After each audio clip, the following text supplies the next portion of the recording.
Let's discuss this now with Hellen Dena, who joins us from Geneva. She's a project lead for the Pan-African Plastic Project at Greenpeace Africa. Hellen, it's good to have you on the program. And you're speaking to us from that meeting where it's been so difficult for such a long time to get countries and different parties to agree to a treaty. Has any progress been made so far?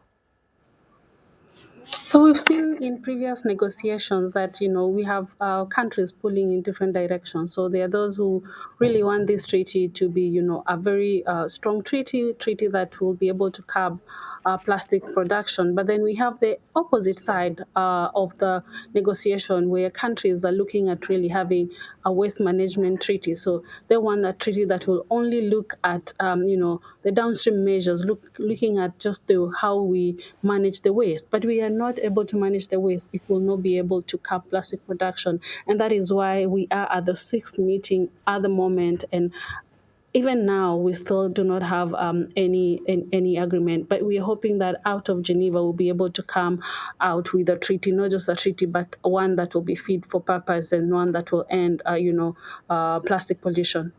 You've worked on reducing plastic pollution in the environment. What mechanisms have you used in order to do this in different countries with several projects?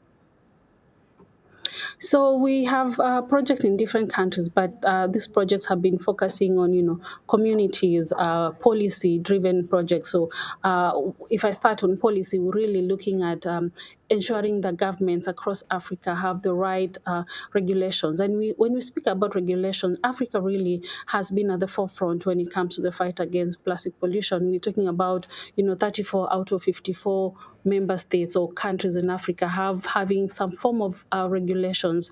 But I think we're having teething problems when it comes to the actual implementation of these, regulations. But also we've gone ahead and also, held accountable the big corporates that continue to churn out single-use plastics, your big industries such as your Coca-Cola, your Unilevers of this world.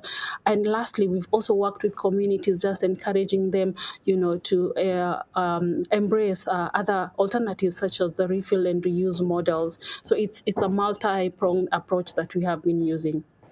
Hellen, there is a lot of talk about microplastics at the moment being in our food and being found in our bodies. How concerned should we be about this?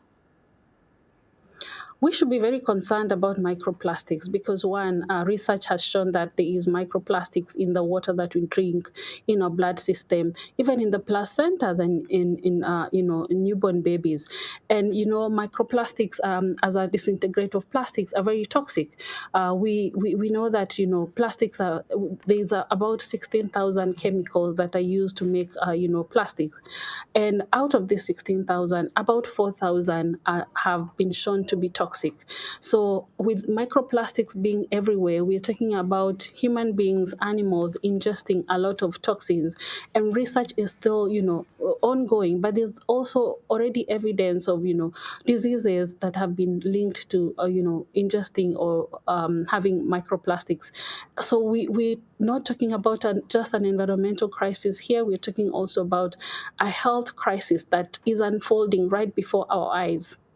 It's very scary thoughts that this is happening, and there doesn't seem to be an agreement on how to end it. Hopefully we'll see one at the end of this summit. Hellen Dena from Greenpeace Africa, great to get your thoughts. Thank you very much.